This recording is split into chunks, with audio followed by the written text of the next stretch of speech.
wangu wa Sibuka TV na msikilizaji wa Lindi FM, na kusalimu kupitia jina takatifu sana, jina la Bwana na Mwokozi wetu Yesu Kristo, ambalo tumepewa na Mungu wetu.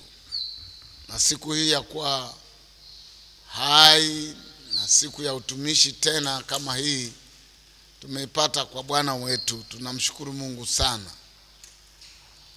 Na leo tena Bwana amenipa somo la kushirikiana na ndugu zangu ambao tunakutana katika kipindi cha habari njema. Na kabla hatujaanza niseme tu kwamba ni yule mtumishi wako Pray God Zawadi Mgonja wa kanisa la EAGT ambaye nachunga nyuma ya chuo kikuu cha Dar es Salaam. Kanisa linaitwa EAGT Jesus Village. Kabla ya kuendelea, nataka ni mshukuru Mungu. Tuanze wote pamoja. Baba Mungu, imekuwa furaha tena leo, furaha ya kuwa hai, furaha ya kuitwa kwa jina lako, furaha ya kupewa watu walio na moyo huu nilio nao, na roho huyu nilie naye, na nia ya kutamani kusikia watu wengi ambao kwa hesabu ya macho sina, ila kwako wanahesabika. Na kwa hiyo naheshimu mno nafasi ulionipa kwa jina lako, ili ninene na ndugu zangu. Maneno yako naendelee kuwa hai, naendelee kuwa na nguvu yako na rehema zako na upendo wako juu ya watu ambao wanasikia. Na yalete ufahamu, na yalete kweli yako, na yatakase maisha ya watu. Ndivyo ilivyo neno lako. Na yalete kweli na umfungua mtu na kuwa huru. Na kushukuru Bwana, utasema nasi tena leo kwa jina la Yesu Bwana wetu. Amina. Somo ambalo nataka tuwe shirikiane leo asubuhi, leo katika somo, katika habari njema,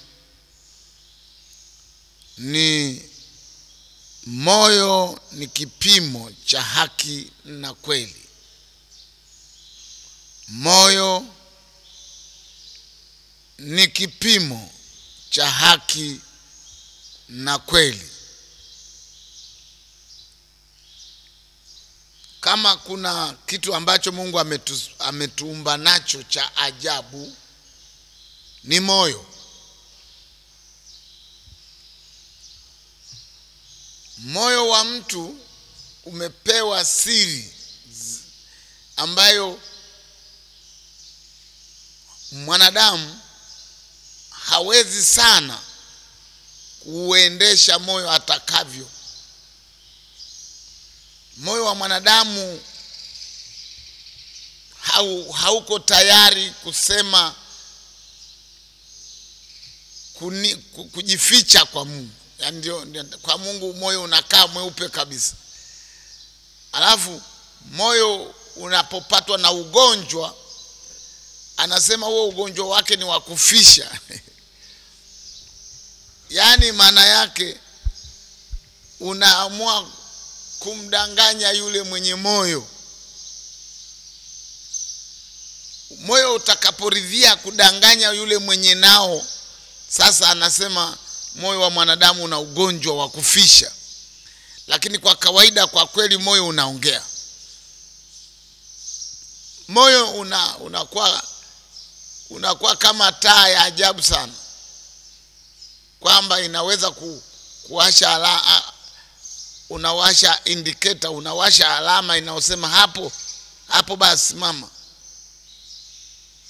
Barabarani huwa naona taa nyekundu zikiwaka. Kwa wale ambao wanaheshimu, ikiwaka taa nyekundu maana yake simama. Wewe mwenye gari simama. Alafu ikishafungua isimamisha mwenye gari, inamfungulia wa miguu kijani, inaambia wewe pita. Ikiwasha kwa huyu mwenye gari kijani, maana yake inawasha nyekundu kwa wa miguu, inasema usitembee, simama. Wale wanaoheshimu hiyo hali, hizo hizo taa za barabarani hizo, wanaenda vizuri tu, hata maajali hamna.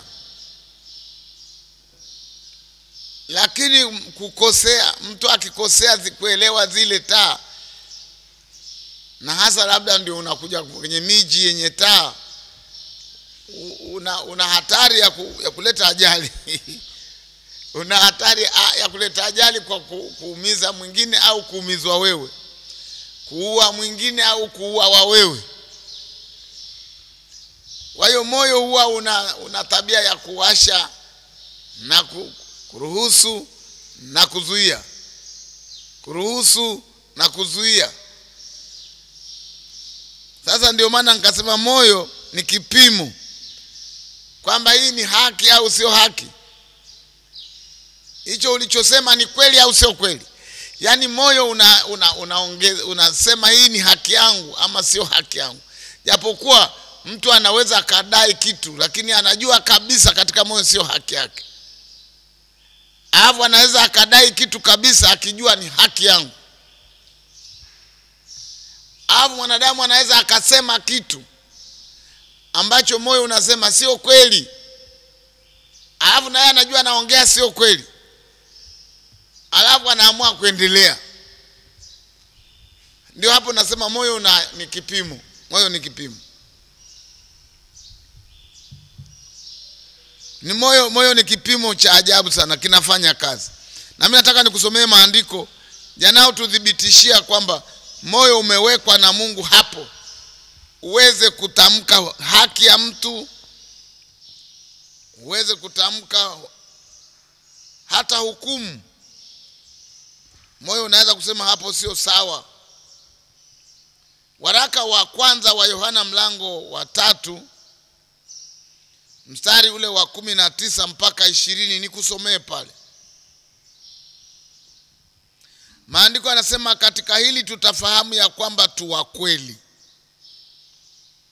nasi tutaituliza mioyo yetu mbele zake, yani mbele zake Mungu, ikiwa mioyo yetu itatuhukumu. Kwa maana Mungu ni mkuu kuliko mioyo yetu, naye anajua yote. Mungu ana uwezo wa kuuambia moyo, hicho sio kweli, sio haki yako hiyo. Kwa hiyo kazi alionayo mwanadamu ni kutuliza moyo mbele za Mungu. Alafu Mungu atasema na moyo wa mtu. Sasa akimaliza kusema, ni juu ya mtu sasa kukubaliana ama kukataa. Kwa hiyo mwanadamu anaweza akafanya kitu hali akijua kabisa hii ni uongo, sijasema kweli hapo. Hiki hapa nimezulumu, maana sikutenda haki. Sasa nilipokuwa natafakari maeneo haya, mambo haya nikatafuta ni mambo gani yanaweza kunifundisha ukweli na kufundisha ndugu zangu kwamba moyo wa mtu umepewa kitu cha ajabu. Na moyo wa mtu mtu aliye na Mungu katika maisha yake anaijua sauti ya Mungu vizuri. Asema, walio wangu waijua sauti yangu. Walio wangu mimi wanaijua sauti ya Mungu ambaye anaizungumza hapa. Ni sauti ya Mungu katika moyo wa mtu. Anasikia kabisa kwamba hapo Mungu amekataa, hapo Mungu amekubali, hapo Mungu amekataa. Hili ni jambo la muhimu sana. Kwa hiyo nikachagua mifano kadhaa tutakaoitumia katika somo letu kuona utendaji kazi wa moyo wa mtu na jinsi ambavyo moyo ni kipimo kinachodai kuheshimika sana. Nikasema mfano wa kwanza,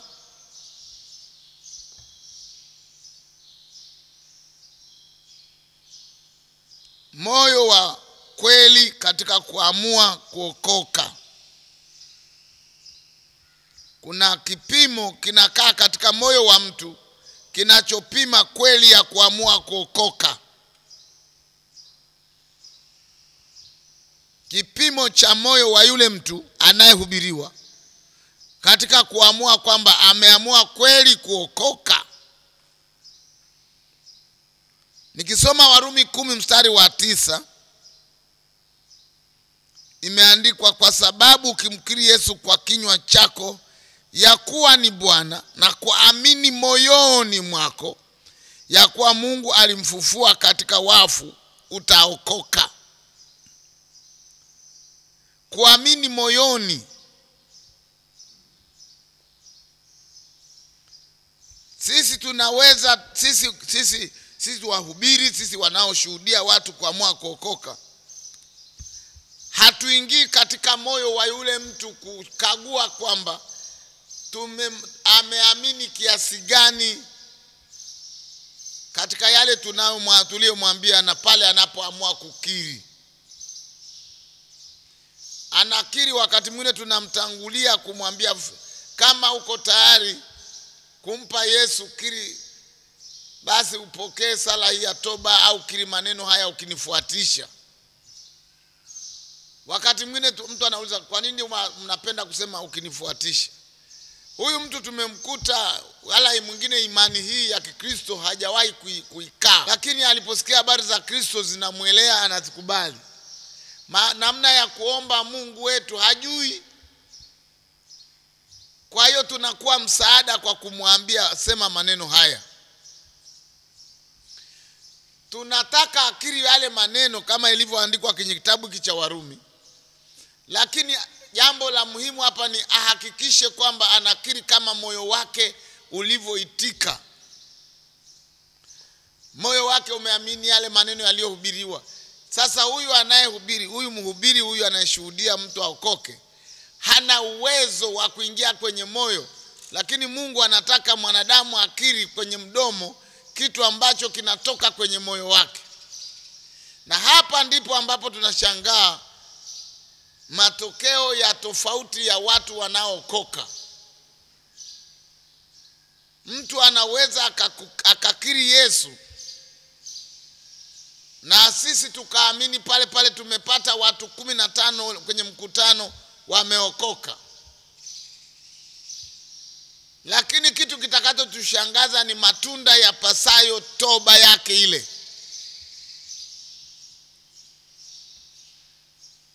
Ndio maana Yohana Mbatizaji wakati anabatiza watu, ule umati uliomjia kule Jordan, hakuupa maksi zote wakati ule wanaenda kwake kubatizwa, kwamba hivi kweli yale maneno niliyohubiri kule mjini yamekumba watu wote hawa, na watu wote wameelewa, na watu wote wameamua kuacha dhambi.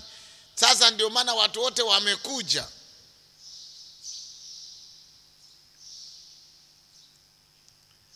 Wanaweza wakaja wenye sababu zingine, ama sababu zingine za moyoni, lakini kwenye mdomo wakasema, yale mahubiri yamenigusa sana. Nakumbuka wakati fulani nikiwa hapa, ndio naanza kazi huduma ya mahali hapa, miaka kama 20 iliyopita.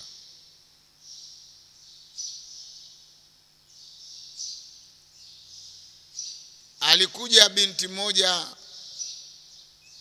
akanisalimia, akaniambia, baba, mimi nimekuja nataka kuokoka. Sasa mimi sio, hatukuzoea mtu anayekuja kuokoka ambaye hatujamhubiri. Basi nikajua huyu alishahubiriwa mahali fulani, labda akashupaza shingo. Sasa moyo wake sasa ameamua sasa kuokoka. Ameyatafakari yale maneno ya huyo aliyemhubiri, na sasa yale maneno aliyemhubiri yameingia, yametenda kazi, anataka kutubu. Uko tayari kumpa Yesu maisha yako? Umejitambua kwamba unatenda dhambi, Umetambua ya kwamba dhambi ni mbaya, inaweza kupeleka motoni. Umeamua ya kwamba sasa nimejitahidi kuacha dhambi, nimeshindwa, lakini nimesikia kwamba Yesu ukimwamini anakuwezesha, utendi dhambi, unahesabiwa haki, na dhambi zote zilizotangulia kufanywa anakusamehe. Alafu anakuambia anza sasa wokovu, usitende dhambi tena. Akaniambia ndio, niko tayari kuamini kuokoka. Nikampa sala ya toba pale, tukafurahi, tukashangilia, tukaanza kusali. Ibada ya kwanza tukatoka, kufika saa 8 tunapumzika, alafu tunaingia saa za ibada ya pili ya jioni.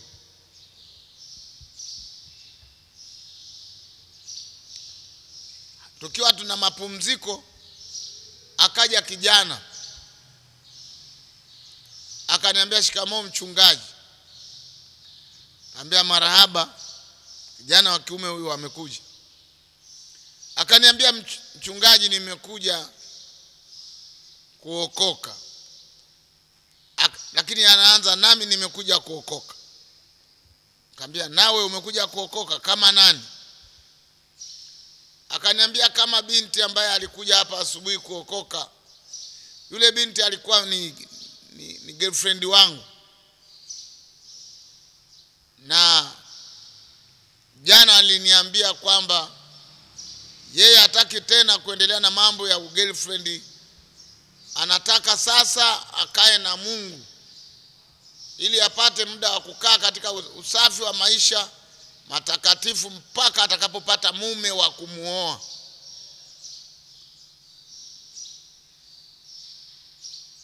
Nikamwambia, au mimi ndiye nimechelewa kukuambia nataka kukuoa? Akasema, wewe nilitaka tu nilikukubali uwe boyfriend, lakini sikuwa nimefikia maamuzi ya kwamba uwe mume wangu. Kwa hapa tulipofika inatosha mambo ya boyfriend na girlfriend, tuishie hapa. Mimi mchungaji, yule dada alikuwa amekaa sana moyoni mwangu. Kwa hiyo mimi jana sikulala usingizi kabisa. Nilikuwa najiwa na mawazo ya tabu sana, na kujiuliza, kwa hiyo mimi itakuwa mwisho na yule binti? Kwani nimemkosea nini? Wala haniambii makosa yangu.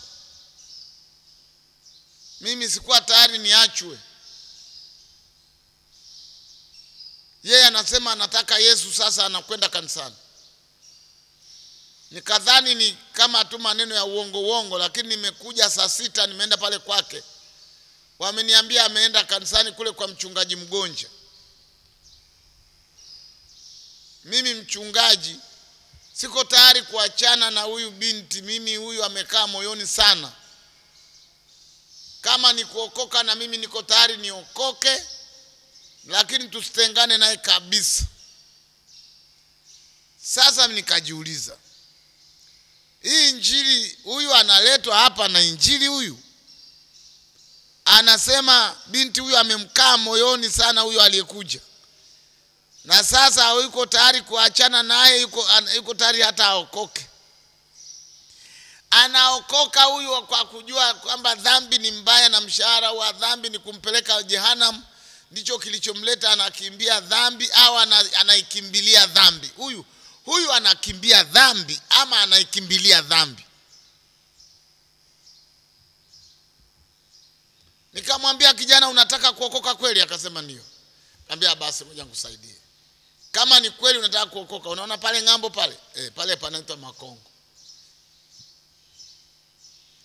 kuna kanisa la wokovu pale, na rafiki yangu yuko pale, mtumishi wa Mungu.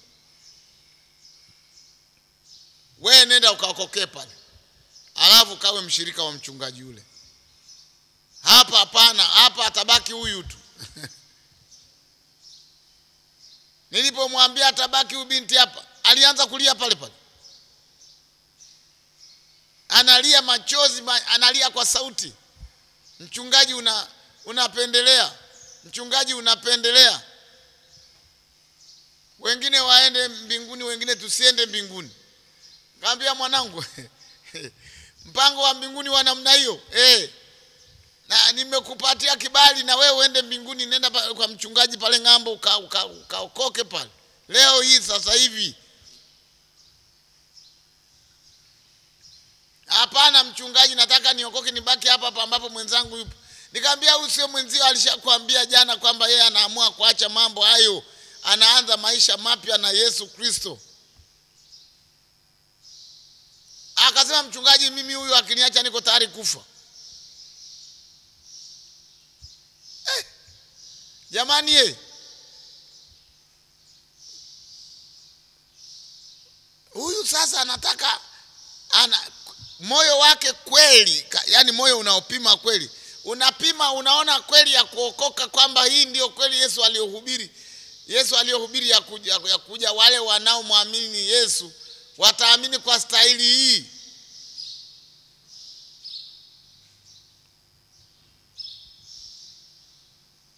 Kwa nini nilikuwa macho sana na maneno hayo? Kwa nini nashangaa ukiri wa Yesu wa kumtaka Yesu wa namna hii? Ni kwa sababu ya kitabu cha Mathayo. Mathayo mlango wa 15 mstari ule wa 8 imeandikwa, watu hawa huniheshimu kwa midomo, ila mioyo yao iko mbali nami. Huyu kijana kipimo kinaonyesha sio hana moyo wa kukiri dhambi zake na kumwamini Yesu amuokoe na hali hii, ila ana moyo usiotaka kuachana na huyu binti. Ni moyo mwingine. Mdomoni ananiambia anataka na yeye kuokoka, lakini moyoni anataka kubaki na huyu binti.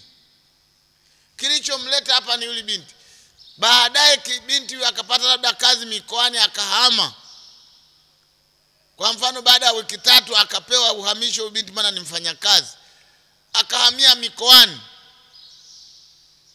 Huyu kijana hayuko tayari kubaki kanisani, ataondoka kumfuata huko alikoenda. Kwa hiyo moyo ni kipimo. Moyo wako ndugu yangu ni kipimo. Umeokoka sawa, mimi sikatai. Lakini nasema moyo wako ulipokuwa unaamua kuokoka, ulipokuwa unamkiri Yesu, ule moyo wa mwanadamu ambao hauchunguzwi na mtu, haufahamiki katika mwanadamu. Biblia inasema Mungu wetu ndiye achunguzaye mioyo na viuno. Kwa hiyo moyo wa mtu huwa hauchunguziki sana katika mwanadamu, unachunguzika katika Mungu. Na kwa hiyo ninapoongea na wewe nazungumzia kwamba ni kweli umeokoka. Na ndivyo ulivyosema mbele yetu na ulivyokiri kwa kinywa chako. Lakini kuna kitu kiitwacho moyo, ambacho anasema nasi tutajituliza mbele zake Mungu, tuone kama mioyo yetu inasemeshwaje na Bwana. Je, Bwana anaongea ndani yako kwamba ukiri wako kwamba umeamua kuokoka ni kweli 100% umeamua kuokoka? Mbona kwenye ushirika wetu unazaa matunda yasiyoeleweka kila wakati unazaa? Haya ya kutokayo haya yanaonia, mbona hayafanani na mdomo wako wa siku ile kwamba kwa tangu leo hii sitatenda dhambi tena, tangu leo hii nakupokea Yesu uwe Bwana na Mwokozi wangu? Sijui nini maneno uliyosema na maisha unayoishi ndani ya kanisa, mbona hayaonyeshi? Mbona hayaonyeshi? Mbona umevaa vazi la mtu aliyeokoka, lakini mitindo ya maisha ulio nayo mbona haitufikishi mahali tukaona mdomo wako unafanana na mazao ya ukiri wako, na maisha yako hayazungumzi ukiri wako? Vinapishana. Kuna nini? Maana tunajua jambo lingine kwamba moyo wa mwanadamu una ugonjwa wa kufisha. Yaani mtu ana kitu kinyume kabisa, lakini tunasikia mdomo mwingine kabisa.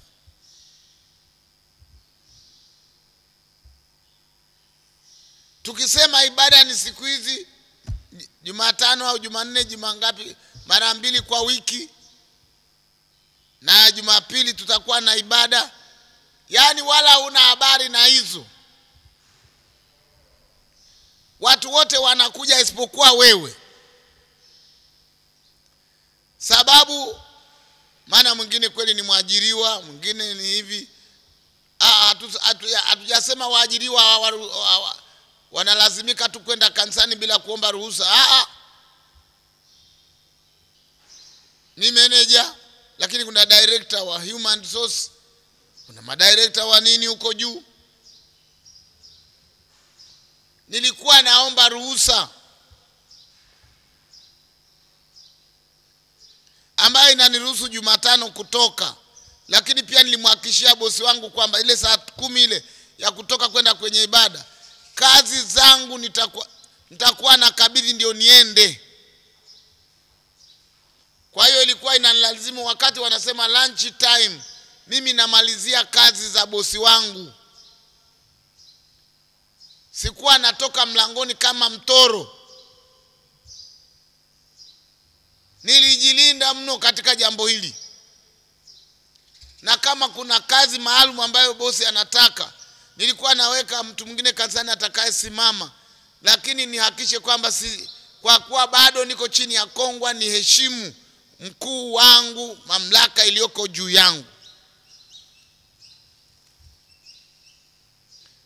Walokole, watu tuliokoka tusisababishe watu wakasema kwa ajili mlokole ni kusumbuka, mlokole hatii, mlokole hapa. Msibadilishe mambo.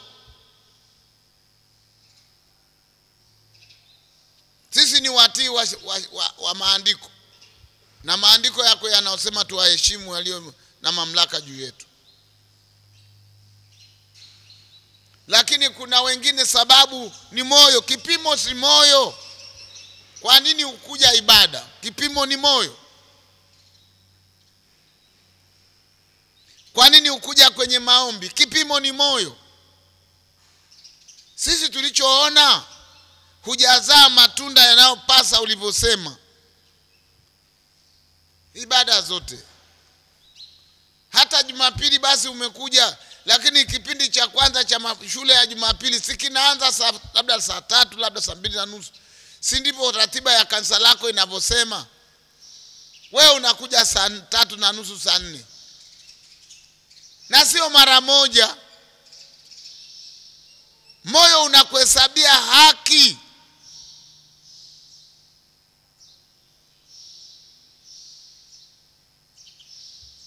Maana ukijihesabia haki kupita kiasi, maana yake ukajihesabia haki hata kama saa yote unaweza kuja, wakati wote unaweza kuingia ukajihesabia haina neno, unaweza kufanya hivyo.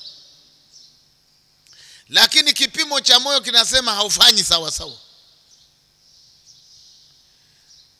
Lakini kwa mchungaji, unaweza ukafika pale ukakutana na mchungaji hapo, unaniambia samani nimechelewa kidogo. Sio kidogo, umechelewa kabisa.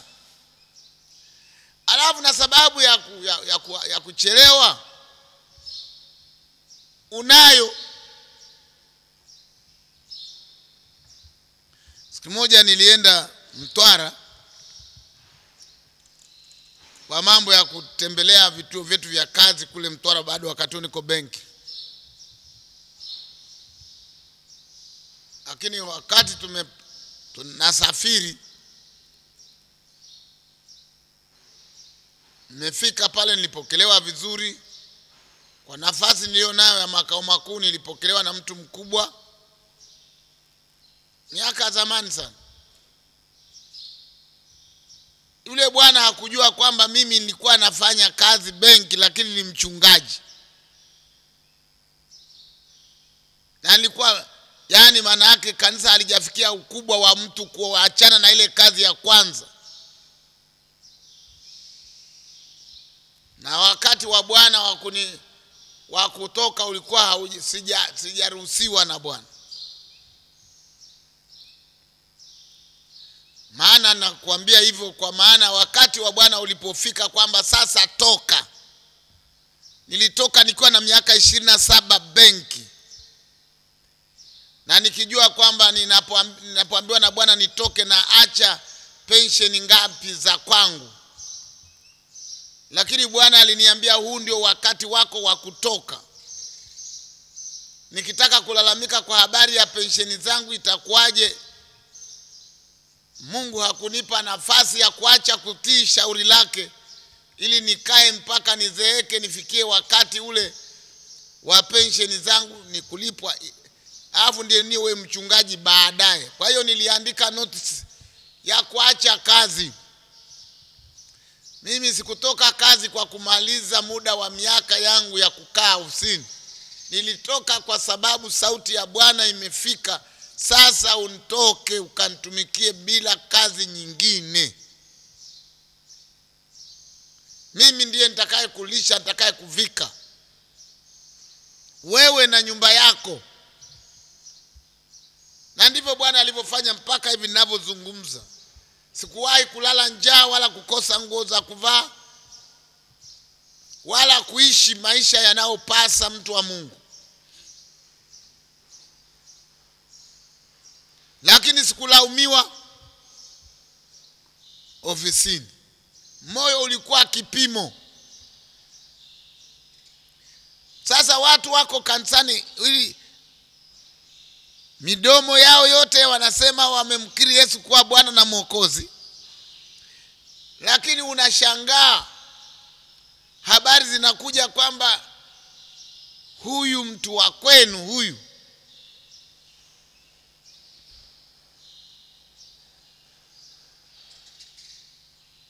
ni mzinzi. Habari za mtaani zipo. Ni hamjasikia wako watu waliotengwa kwenye makanisa kwa tabia ya uzinzi? Wanatoka wapi humu ndani ya kanisa la walokole? Amekuepoje mtu ambaye ameokoka, alimkiri Yesu kuokoka na kuacha dhambi zote na ili aitwe mtakatifu aliyeko duniani, alafu bado mna habari kwamba ni mzinzi mtaani? Hii inatoka wapi? Wakati mwingine ule ukiri wa kwamba sema maneno haya aliusema kwa mdomo, lakini hakuwa amemwamini Yesu moyoni. Watu tunaowaona katika kanisa ambao wanaenda mitindo ambayo haifanani na matarajio ya neno la Mungu, wakati mwingine ukiri wao wa kwamba Yesu ni Bwana kwenye mdomo hauna uhusiano na moyo wake. Watu wangapi walikiri kwamba sitakuwa na mke mwingine isipokuwa huyu, sitakuwa na mume mwingine isipokuwa huyu? Taarifa za maisha yao kule kwenye watu yanasemekana kwamba ana hawara. Kiapo mbele za Mungu kabisa, niwaambie, mbele za Mungu maana yangu ni hii, mbele ya madhabahu ya Mungu. Kumbe mtu anaweza pia akaja mpaka kwenye madhabahu ya Mungu akasema huyu ndiye mke, sitakuwa na mwingine. Leo fujo zilizopo za ndoa zinazotaka kuvunjika, ndoa zinazopata zenye matatizo za kupatanisha, ni za habari ya kwamba huyu sijui amekwenda na house girl, sijui huyu amefanya hivi, ana mtu nje, ana mtoto. Maneno haya yanatoka wapi? Ndio maana sisi hata kama mtu amefariki, kanisa la watu waliokoka, hatuongei habari ya marehemu pale msibani, hatuongei. Biblia anasema dini iliyo safi ni ile inayokwenda kuangalia wajane na yatima katika dhiki yao na kujilinda na dunia pasipo mawaa. Hatuendi pale kwa sababu ya marehemu, ya kuwafariji yatima walioachwa na mjane alioachwa pale. Faraja ni kwa wale walio hai, hatusumbuki na aliyeondoka. Siri aliyoondoka sema mtu akifa ni hukumu. Anaenda kwa yule, mimi kuna neno moja wanalitumia watu, sijajua ni watu gani wale, wanasema kwamba ametangulia mbele za haki. Watu wanasema ametangulia mbele za haki, yani maana yake ameenda katika Mungu ambaye hababaishi haki yake, akisema umekosa, umefanya vyema, umefanya vyema. Na ndio maana nasema moyo wa mwanadamu ni kipimo, autulize mbele za Mungu aone kwamba unasemaje. Moyo ukikukatalia, ukakwambia hiki sio sawa, kubali, maana Mungu anaongea katika moyo. Lakini mfano wa pili,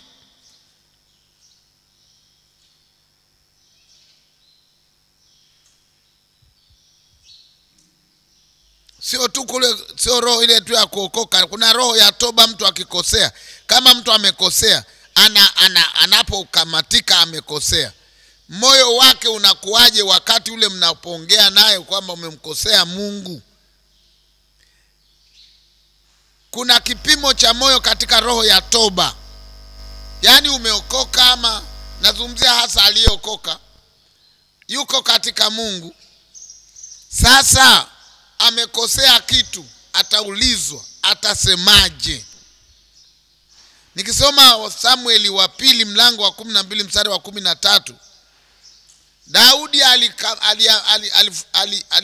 aliambiwa habari ya mtu ambaye alionea mwingine, ana kondoo 70, yeye akapata mgeni, akaenda kumchinja kondoo wa yule ambaye ana mmoja tu. Akaulizwa, wewe ukiwa mfalme ungemhukumu kwa haki, hapo ungehukumuje? Akasema, ningesema uwawe yule ambaye anaacha makondoo yake anakula wa mwenzie. Akaambia, mtu huyo ni wewe. Umemchukua mke wa Uria ambaye umempeleka mstari wa mbele wa vita, na umemchukua mke wake huku nyuma, umemfanya mke wako. Sasa tuangalie Daudi alipoambiwa yale maneno akasemaje. Ndio ule mlango wa 12 mfalme wa Samueli wa pili mstari wa 13. Daudi akamwambia Nathan, nimemfanyia Bwana dhambi. Maneno matatu, yani alipoambiwa habari hizo hakuleta ubishi. Moyo wake na mdomo wake ulisema kweli, nimemfanyia Bwana dhambi. Alichokisema mdomoni ndicho kilichotoka katika moyo wake kilichopo. Nathan akamwambia Daudi, Bwana naye ameiondoa dhambi yako, hutakufa. Bwana ameiondoa dhambi yako, hutakufa.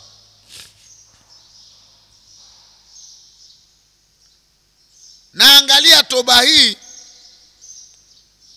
na toba ya mwingine ambaye ameandikwa Samueli wa kwanza mlango wa 15:24. Anasema, ndipo Sauli akamwambia Samueli, nimefanya dhambi, maana nimeihalifu amri ya Bwana pia na maneno yako, kwa sababu naliwaogopa wale watu, nikaitii sauti yao.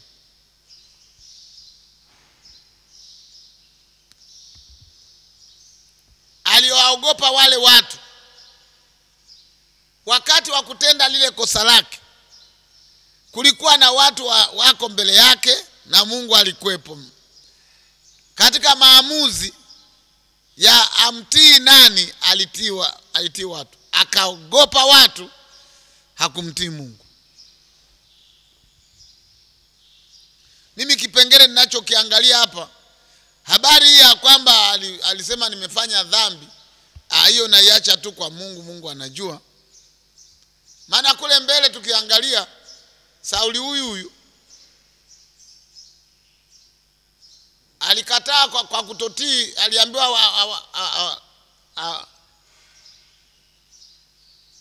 anadhibitika kwamba alipoambiwa waue wanyama wao wote wa nini na majeshi yale makabila, hakuwaua, aliwaacha hai. Na ndio hapo mbele akaambiwa kwamba Mungu, kwani Mungu anaheshimu hayo unayosema? Mungu aliheshimu kutii. Alafu yeye amezungumza, anatii, anaogopa wanadamu. Samueli anataka kuondoka pale aende kumwabudu Mungu. Sauli anamwambia nataka twende wote. Samueli anasema mimi siwezi kwenda na mtu wa namna hii.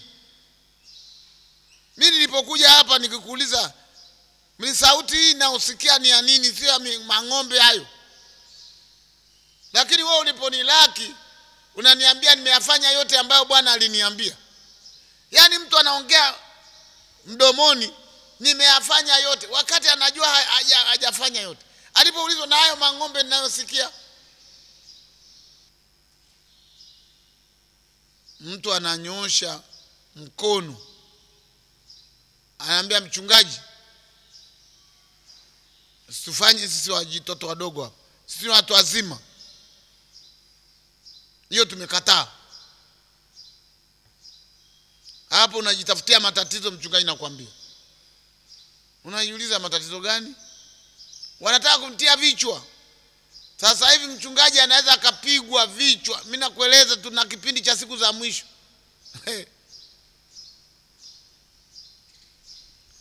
Katika nyakati za hatari alizoandika Timotheo, moja wapo alisema watakuwa hawatii wakwao, hawatii na waheshimu wazazi wao.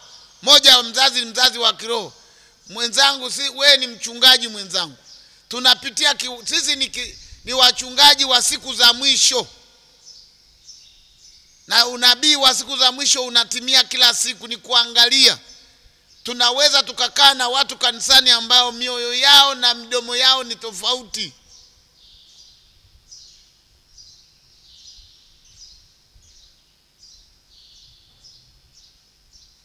Ndio maana tunamhitaji Mungu sana wakati huu. Hekima ya Mungu na macho ya kiroho vinahitajika sana. Angalau Mungu anaweza kujua kwamba akudokeze kwamba leo unaweza ukapigwa, ili upate la kuomba. Usikurupuke tu kwamba kuna kikao ni kigumu. Niliona mahali fulani tumekaa wazee na mchungaji kuonya dhambi. Mtu anasimama na anasema, nyie wazee wa kanisa hamna hekima nyie, wazushi. Mnafahamu mimi nimeoa na mwezi mmoja, alafu mnaniitia kesi za wanawake niliolala nao kabla sijaoa. Ya kale yameshapita hayo. Wewe ya kale yamepita wapi? Unamwacha binti mmoja, umeenda kuoa juzi, umeacha binti hapa kanisani ni mjamzito. Wakati umeoa tu tukagundua kama ni mjamzito. Sasa tusilizungumze. Asema ya kale yameshapita hayo. Hatukuwa tunataka hata itangazo, tulitaka tumuulize tujue toba yake ikoje. Na hata tu ijulikane nani mwenye katoto katakakozaliwa. Sasa jinsi alivyo mkali, atatubu kweli huyu? Maana hakutuambia ana dhambi. Ameacha mpaka tumemwoza mwingine hajatuambia ana dhambi.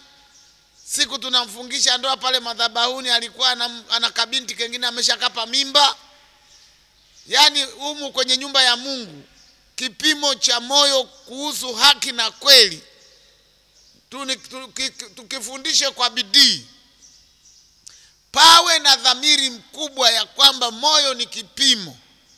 Tuitulize mioyo yetu mbele za Mungu kama moyo inaweza kutuhukumu na kuweza kusema, Baba Mungu, hapo nimekutenda dhambi, naomba unisamehe. Tutakaaje na roho zisizojua toba? Maana toba inaumbika katika moyo wa mtu kwa hukumu ya Roho Mtakatifu ndani ya mtu.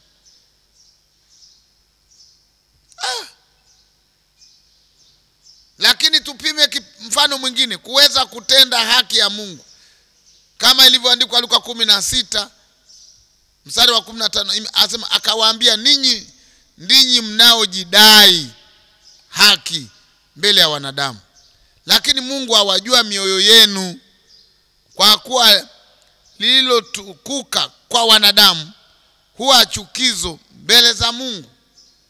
Ninyi mnajidai, mnaongea kama watu wa Mungu kwa wanadamu. Unaongea kama mlokole kwa wanadamu. Unaongea mbele ya mhubiri wa Injili kama unazungumzia mimi, hata huko kwetu kwenye dini yangu, hata huko kwetu tunaokoka. Mimi sikatai ya maneno, wokovu huko dunia nzima. Kwa hiyo sio kweli kwamba dini ya wokovu ni Evangelistic Assemblies of God au ni Pentecostal Holiness. au ni Tanzania Assemblies of God. Sio maana yake, kwa sababu hata Mungu akakujalia ukaenda scholarship Korea, unaweza usikute kanisa linaitwa Evangelistic Assemblies of God, lakini imani ya wokovu itokanayo na kumwamini Yesu Kristo kwa moyo wako wote na kumkiri kwa kinywa chako kuwa ni Bwana ipo. Kwa hiyo hatuzozi kwa habari ya dini, lakini tunazungumza juu ya haki ya moyo. Kama maneno unayosema hata huko kwetu tunaokoka, maana yake na wewe umeokoka.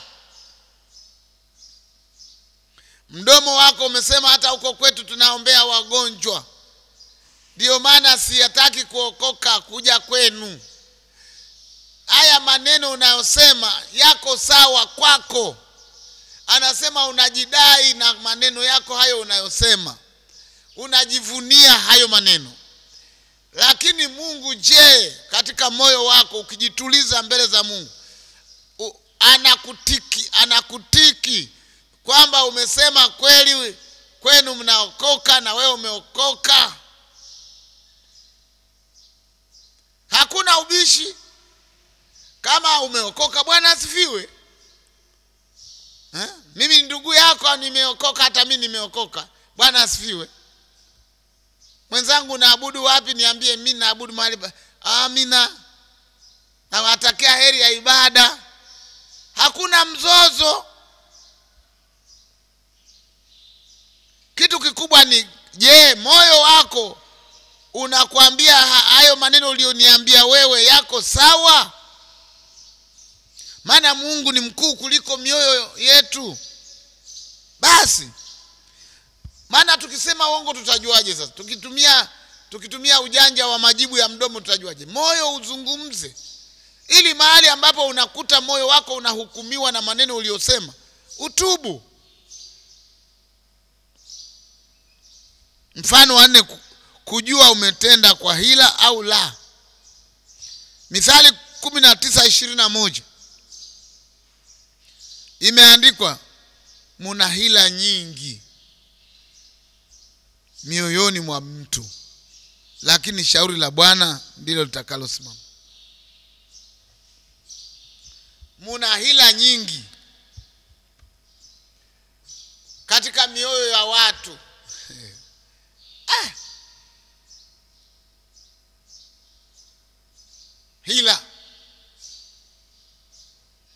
Hila nyingi kabisa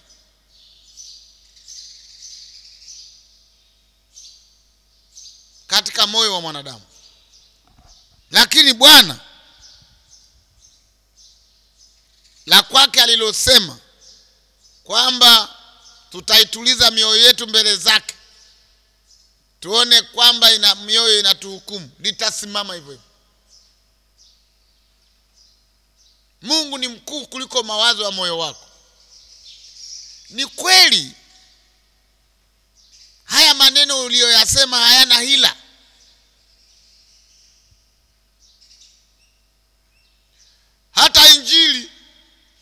Hata injili tunayohubiri inaweza kuwa injili ya hila.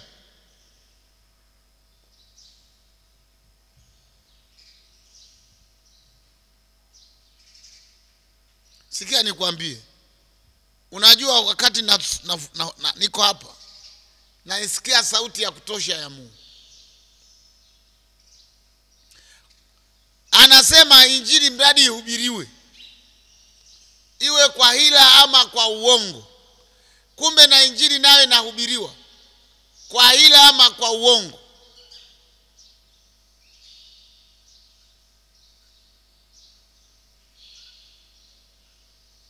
Sasa hivi madhehebu yote ni Bwana asifiwe.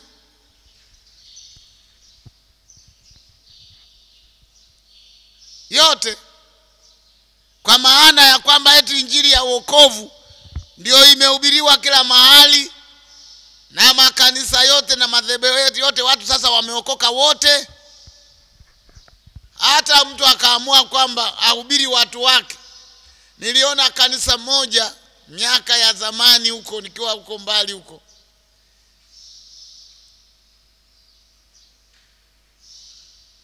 wakaona sasa watu wanaokoka, wanaondoka wanaenda makanisa ya kilokole, wanaokoka wanaenda makanisa ya kilokole. Wakaambiana, kwani sisi hatuwezi kuhubiri? Biblia si hii bwana. Wakasema wiki ijayo tuna mkutano wa nje wa kanisa letu, ili wakwetu wanaomtaka Yesu nao waokoke hapa hapa, hamna haja ya kwenda kwingine. Wakatoka hapo nje, wakaweka jukwaa, wakahubiria pale nje. Washirika wao wakaketi nje badala ya ndani. Wakaulizwa nani anataka kuokoka, wakanyosha mkono. Karibu wote wananyosha mkono wa kanisa lile. Walipomaliza kuokoka, kuonyesha, wakapewa sala ya toba. Hapo wakarudishwa, wakaambiwa ingieni ndani ya kanisa. Wakarudi ndani ya kanisa lao la pahali pale pale walipokuwa wamekaa, wakafundishwa pale pale, wakawa wazinzi pale pale. Yani injili imehubiriwa. Lakini ilipokuwa wazo la sababu ya kwa nini wameamua kuhubiri, inasema tuwahubiri wa kwetu wasija wakaenda. Kwani kuhubiri kuna tatizo gani? Kusikuhubiri tu. Hata mtumishi hajajulikana aliokoka lini, yeye akawatoa wenzake nje, akawahubiri, akawarudisha ndani. Kwa hiyo amepata akili ya kuzuia watu wake wasije wakahubiriwa na makanisa mengine wakaenda. Sasa hilo nani atakayebisha? Nani abishe? Mimi nije nibishe kwamba wale watu hawajaokoka? Mioyo yao ndio yenyewe itakayoongea. Moyo wa mhubiri ndio utakaoongea. Jambo hili limetendwa kwa haki ya Mungu ama kwa hila ya mwanadamu. Lakini neno la Mungu litasimama kwamba tutajituliza mbele za Mungu, tuone kama mioyo yetu inatuhukumu. Mioyo yetu isipotuhukumu, basi tuna ujasiri. Kama hakuna hila, nani atakuhukumu? Hakuna bwana. Mtu asikuhubiri kwa sababu ni mwejitii. Mtu akuhubiri kwa sababu yeye amemwamini Yesu na ametumwa ulimwenguni mote. Sio ametumwa ulimwenguni mote kwa wayejitii. Tunasema sisi ni wayejitii kuleta tu anwani kama ya barua inavyoandikwa juu ya barua, kwamba hii barua imetoka wapi na napigwa muhuri kwamba imetoka wapi. Lakini haisemi kwamba injili ya yejitii ndio injili mwisho. Injili ya Mungu ni hii iliyoandikwa kwenye neno hili la Mungu, hili hapa. Iletayo wokovu ni hii hapa, injili inayohubiriwa. Katika wanadamu kuna hila nyingi.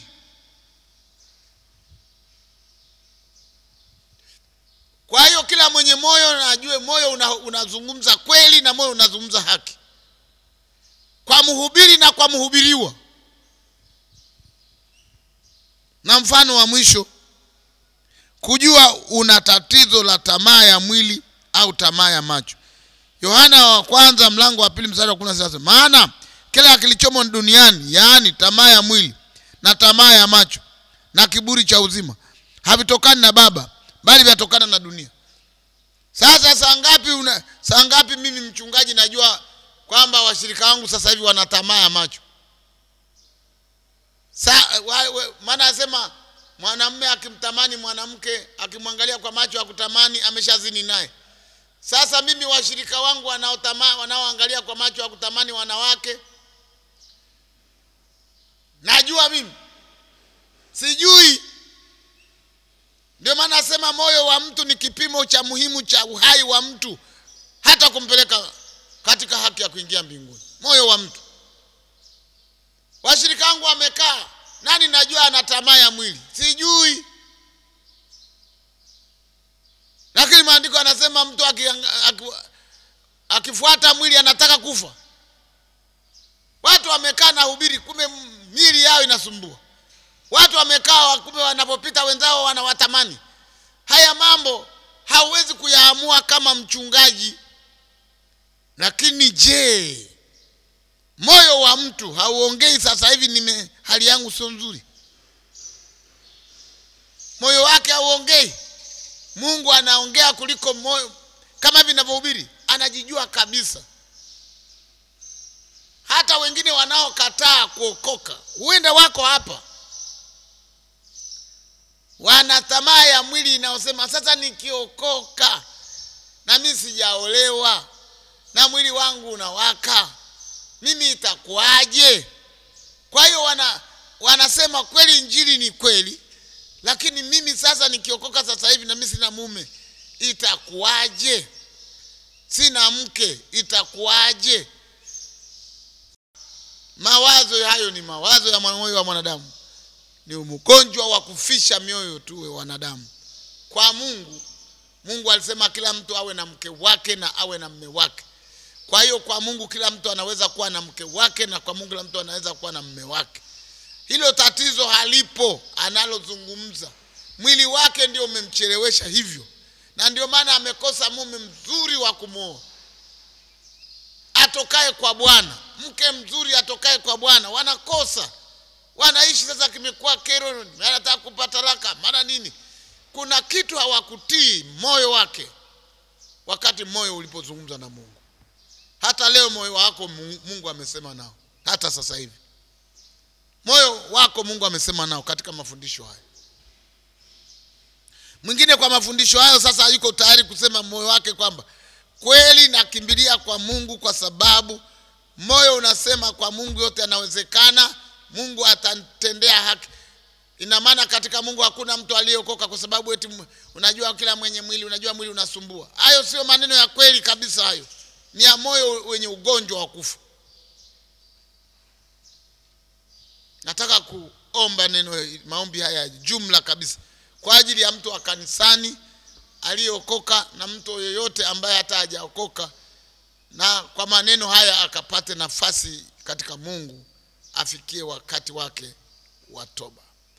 Baba Mungu, namaliza kipindi huku nikiona watu mbele yangu ambao hawajamwamini Yesu kabisa. Wanaishi katika dhambi kabisa. Na sababu za mioyoni mwao kwa nini hawajaamini kuokoka zinaongea sababu, mpaka sasa hivi sababu wanaziko zinaongea. Na wanatamani kama watapata jibu. Jibu lake ni Mungu. Ni wamkiri Yesu huyu ninayemhubiri. Wamkiri kwamba ni Bwana na Mwokozi wa maisha yao. Kwamba kwa Yesu yote yanawezekana. Yesu anafisha tamaa za mwili. Mpaka mtu atakapokuwa na wakati wa kuwa na mke na mume wake, tamaa za wizi zitaisha, tamaa za ulevi zitaisha. Anasema hawataona kiu tena watakapopata Yesu. Wakuamini wewe, makanisa yaliyoko karibu yapo, watumishi wa Mungu wanahubiri hata leo wapo. Wakubali tu kuokoka. Wanyoshe mkono kama hivi. Wakubali kwamba Yesu wewe ni Bwana na Mwokozi. Waingie kwenye makanisa hayo. Wengi wanataka wakiri kwenye TV. Hawaendi makanisani. Mioyo yao inawadanganya, mimi nimeshaamua tena nilikata shauri kwenye TV. Mimi naona hili nalo ni tatizo kwenye moyo wa huyu. Anataka atubishwe na TV, alafu hataenda kanisa la watu waliokoka, watu wanaohubiri injili kama hii. Lakini namuombea mtu aliyeko tayari ameokoka, ambaye hakutii sauti ya moyo wake wakati Mungu uliposema. Bwana na yeye asamehewe atakapokubali kuja kwako na kutubu. Ili wote tuishi maisha matakatifu mbele zako. Tupate haki tokayo kwako. Tuhesabiwe haki na wewe kwenye mioyo yetu, kutokana na kweli ya ile tulioinena mbele zako kwa njia ya toba. Kwa jina la Yesu Bwana naomba na kushukuru. Amen.